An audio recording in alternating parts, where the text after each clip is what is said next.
Teknoloji rüzgarının hızla erozyona uğrattığı değerlerimiz, eğer bugün toprak erozyonu kadar konuşulmuyorsa, nesli yok olan değerlerimiz, nesli tükenen canlılar kadar konuşulmuyorsa, kültürümüzü yok etmek için yapılan değer kırım, soykırım kadar konuşulmuyorsa, çok ciddi problemlerimiz var demektir. Çünkü soyu soy sop yapan da sahip olduğu değerlerdir. Hal böyleyken değer kırım da soykırımın bir versiyonu olarak görülebilir. Teknoloji rüzgarının aşındırıp törpülediği kadim değerlerimiz bir bir yok olurken, bizi değerli kılan değerlerimizin de nesli tükenmeye yüz tutmuş durumdadır. Coğrafya, ekonomi, ırk, renk, dil, dünya tarihindeki önemli başlıca etmenler olsa da, din bütün dünya tarihine yön vermiş, belki de tek öğedir. Sosyal, kültürel, ekonomik ve benzeri bütün değerlerimiz direkt veya indirekt olarak dini değerlerle ilintilidir. Dini yaşam biçimi ve normların hayatımızdan çıkışıyla beraber ortaya çıkan devasa boşluğu ve ihtiyacı Batı medeniyetinin değerleriyle doldurmaya çalıştık. Lakin Batı'dan aldığımız ithal değerler yama olmadığı gibi dikiş de tutmadı. Çünkü iki ayrı yapbozun parçaları asla birbirine uyum göstermez ve asla kenetlenip doğru bir bütünü oluşturamazdı. Haliyle bizler de ne batılı olabildik ne de kendimiz kalabildik. Kültürel, sosyal ve dini DNA'ları bozulmuş, genleri ile oynanmış ara form bir toplum hüviyetine büründük. Sanki geçmiş ile gelecek arasında bir yerlerde sıkışıp kalmış, tekrar çıkışını arayan ve aralamak için zorlayan, çeşitli ve büyük sancılar çeken bir millet halini aldık. Küreselleşme ile beraber kültürel ve etnik çeşitliliğimizin, renkliliğimizin yok edilip tek tipe doğru evrilmeye başlandığı bir dönemde, aynı şekilde bireysel çeşitlilik, renklilik ve farklılıklarımızın da tek tip insan prototipine doğru evrildiğini elem ile görmekteyiz. Bireyselleşmenin kıyma makinesi gibi öğüttüğü et parçalarına dönüşmeye başladık. Teknolojinin dip, insanın ve insanlığın ve de insani değerlerin zirve olduğu bir noktadan, teknoloji, bilgi, teknik ve konforun zirve, insanın ve insanlığın ve dahi insani değerlerin dip olduğu bir noktaya evrildik. Bilgi çağında cahiliye dönemi yaşamaya başladık. Aile dinamiklerine yerleştirilen dinamitler patlamaya başlamış, aile kavramı ve mefhumu ağır yaralar almış durumda.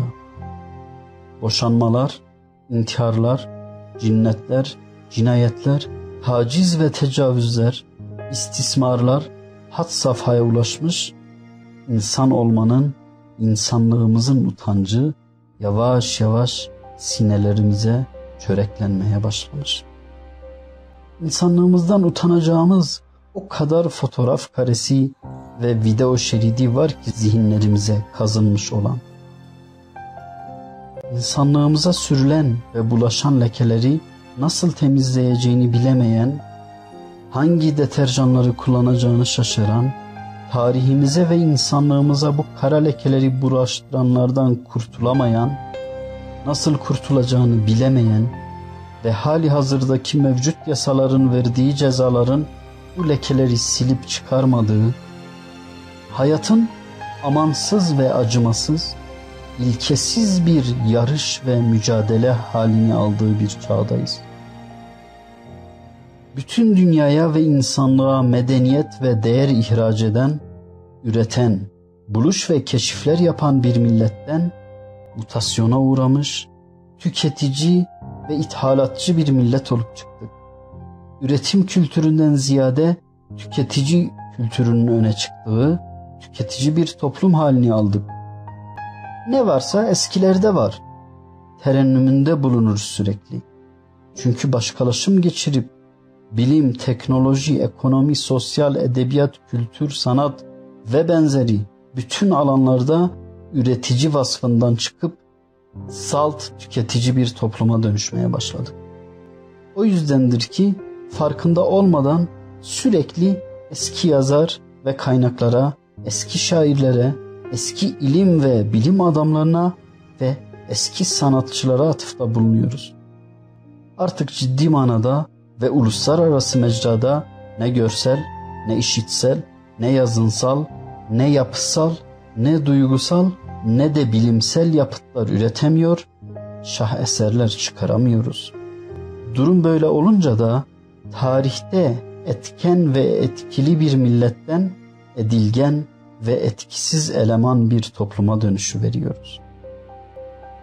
Aşkta bile üretici değil, tüketici olduk. Bir sevdalık canımızı aşkı üretmek için değil, tüketmek için kullandık. Artık güncel aşklarımız bile yok. Masallara konu olacak sevdalar bile yeşermiyor artık sevgi menbaı topraklarımızda. Ve elektriğin çocukları. Modern çağın yetim çocukları. Adeta bir yetim gibi ebeveyn ilişki ve sıcaklığından, eğitiminden yoksun, dijital makinelerin yetiştirip büyüttüğü, eğitip öğrettiği bireyler. Reel oyun ve oyuncakların yerini sanal oyun ve oyuncakların aldığı, eğitim ve öğretimini anne baba öğretmen üçlüsünün yerine mürebbi makineler olan televizyon, telefon ve bilgisayarın aldığı, elektriksiz bir dünyayı hayal bile edemeyen öksüz, yetim çocuklar. Sosyalleşmesini caddelerde, sokaklarda değil de sanal sokak ve caddelerde, sosyal ağlarda gerçekleştirdiği, sanal olarak sosyal ama reel olarak asosyal bir gençlik ve nesil yetişiyor.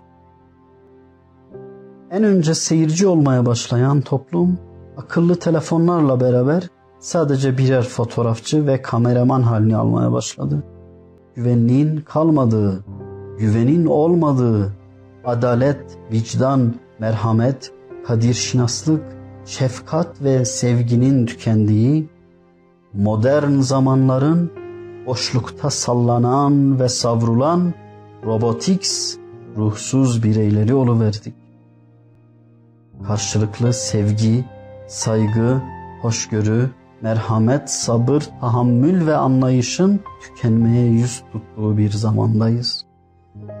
Bedenen ve fiziki olarak bir evrim olmamışsa da değerler ve ruhsal olarak toplumsal ve toptan bir evrim söz konusudur. Şehirlerimiz büyüdükçe yüreklerimiz küçüldü.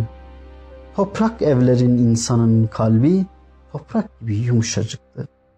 Beton evlere geçtiğimizden beridir yüreklerimiz betonlaşmaya başladı. Evlerimiz genişledikçe misafir kabul edeceğimiz yerler daraldı. Sofralarımız büyüdükçe sofradaki insanların sayısı azaldı. Tabak ve taamlar çoğaldıkça ikram azaldı. Yiyecekler arttıkça lezzet ve tatları azaldı. Rahat arttıkça huzur azaldı. Konfor arttıkça sağlık bozuldu. Tıp geliştikçe hastalıklar da gelişip arttı. Hastaneler çoğaldıkça hastalar daha da çoğaldı. Müstakil evlerden kapıları burun buruna bitişik dairelere geçince komşuluk bitti. İletişim çağında, iletişimsizlikte ve iletişim çatışmasında zirve yaptık. Ulaşım çağında fiziki gurbetler pek kalmamış, lakin ruhlar, kalpler, sevdalar, zihinler ve fikirler gurbet yollarına düşmüş. Ulaşım geliştikçe mesafeler kısalsa da uzaklıklar artmış. Madde ve maddeten büyüdükçe manen ve manaen küçüldük. Sonuç olarak Bence biz değerlerimizi yitirmedik. Olsa olsa verilen değere değmediğimizi gören değerler bizi bir bir terk ediyorlar. Bu sebeple kadim tarihimizin mirasçıları olan bizler kendimiz ve gelecek nesiller adına dejenere olmuş değerlerimizi hep birlikte rejenere etmek sorumluluğundayız. Unutulmamalıdır ki değerlerimize değer verdiğimiz ölçüde değerli olur, değerli kalırız. Değerlerle kalın, değenlerle kalın, değerli kalın.